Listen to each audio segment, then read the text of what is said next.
శ్రీకాంత్ ఆడే ఉంది.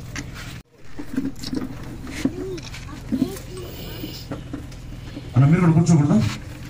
అది తీసుకొని తీసుకోండి. కూర్చోండి అన్న, కూర్చోండి అన్న.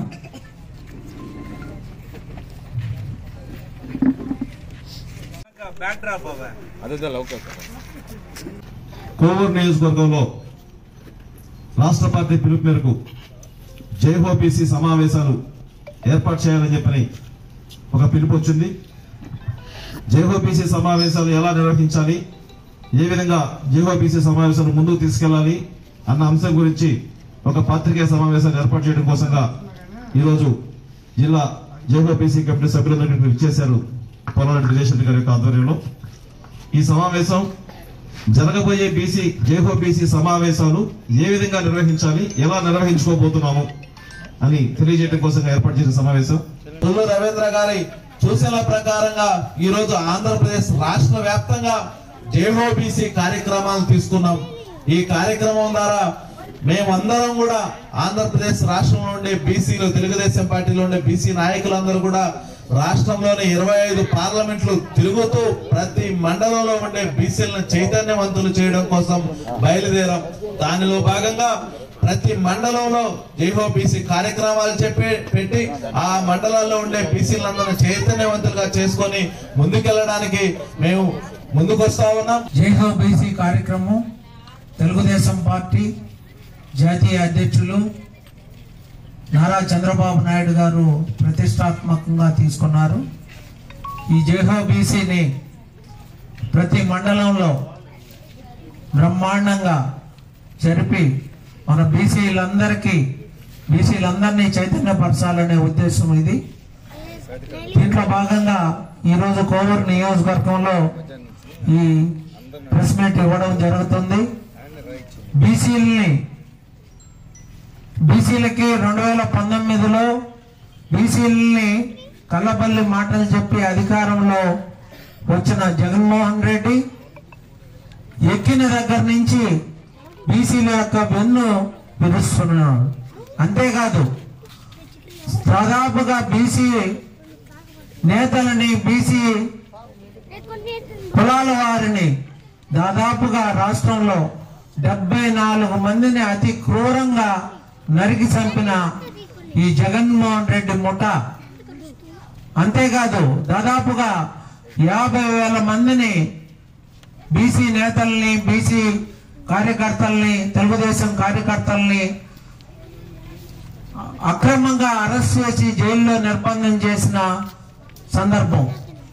ఇప్పుడు కల్లబల్లి మాటలు చెప్తూ మళ్ళా ఎన్నికలు వస్తుందనే ఉద్దేశంతో మళ్ళా బీసీ సోదరుల దగ్గరకు వస్తున్నాడు.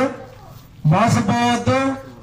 ఎందుకంటే ఎప్పుడు తెలుగుదేశం ఈ రాష్ట్రంలో ఉన్న బీసీల యొక్క కుటుంబాల జీవన ప్రమాణాలు, వాళ్ళ అభివృద్ధి, సంక్షేమ కార్యక్రమాలు అందజేసేది ఒక్క తెలుగుదేశం పార్టీ.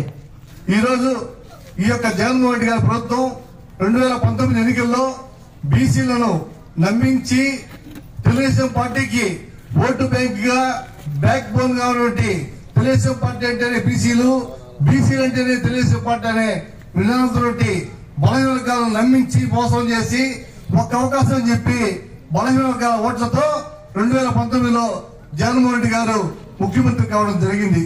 కానీ జగన్మోహన్ రెడ్డి గారు ఈరోజు బీసీలకి ఏమేమో చెప్తున్నారు, కల్లబల్లి మాట చెప్తున్నారు. విధులు లేని పోస్టులన్నీ కూడా ఈరోజు బలహీన వర్గాలకు ఇస్తున్నారు. 58 కార్పొరేషన్లకు చైర్మన్ నియమించారు. ఒక్క కార్పొరేషన్ చైర్మన్ అయినా సరే విధులున్నాయా, ఆఫీస్ ఉందా, ఒక అటెండర్ ఉన్నాడా అని చెప్పి మేము ప్రశ్నిస్తున్నాం.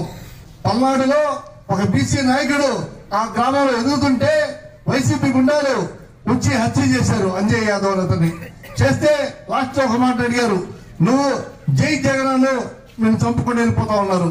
జై చంద్రబాబు నాయుడు చంపేశారు. అంటే ఇంత ఘోరంగా బలవర్గాలను మీరు అంచివేస్తూ ఈరోజు బీసీల ఓట్ల కోసం మీరు ముందుకు వస్తున్నారంటే సిగ్గు చేయటని చెప్పి తెలియజేసుకుంటున్నాం. ఈ సమావేశ ముఖ్య ఉద్దేశం జేఓబీసీ. అసలు ఏంటి ఈ జేఓబీసీ అని చెప్పి చాలా మందికి సందేహం ఉంటుంది. తెలుగుదేశం పార్టీ 2018వ సంవత్సరం ఈ కార్యక్రమాన్ని ప్రవేశపెట్టాం.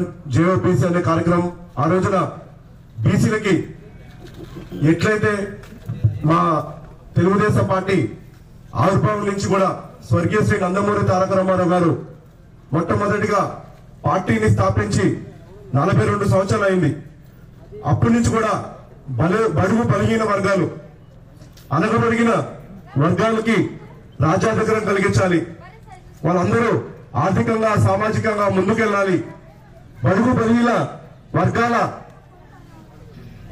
అభ్యున్నతి ధ్యేయంగా ఆ రోజున స్వర్గీయ శ్రీ నందమూరి తారక రామారావు గారు పనిచేశారు. దాన్ని ముందుకు తీసుకెళ్తూ నారా చంద్రబాబు గారు కూడా బీసీలకి పెద్దపీట వేసి పార్టీని నడిపిస్తూనే ఉన్నారు.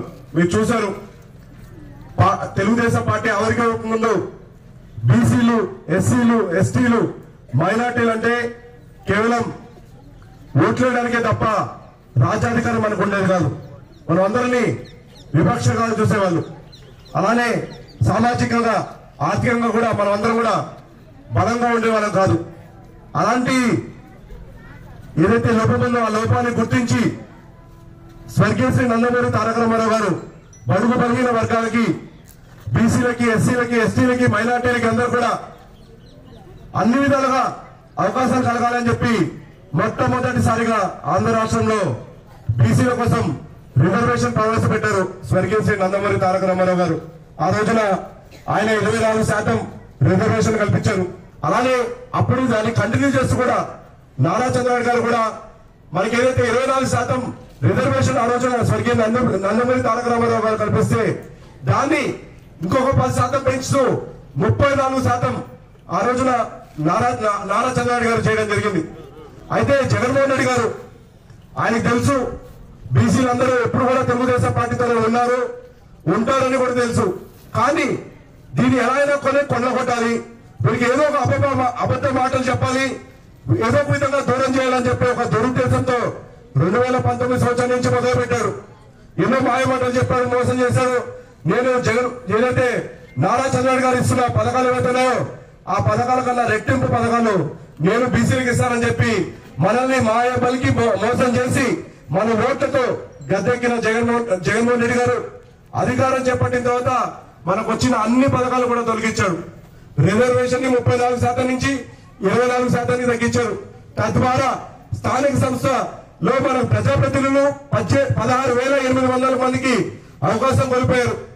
అధికారం చేపట్టిన తర్వాత పేరుకి 56 కార్పొరేషన్లు పెట్టారు తప్ప కార్పొరేషన్ లో ఒక్క రూపాయి కూడా లేదు. కనీసం అక్కడ కూర్చోడానికి ఒక చిన్న టేబుల్ కుర్చీ కూడా లేని దుస్థితిలో ఇవాళ ఆ కార్పొరేషన్లు అన్ని కూడా ఉన్నాయి.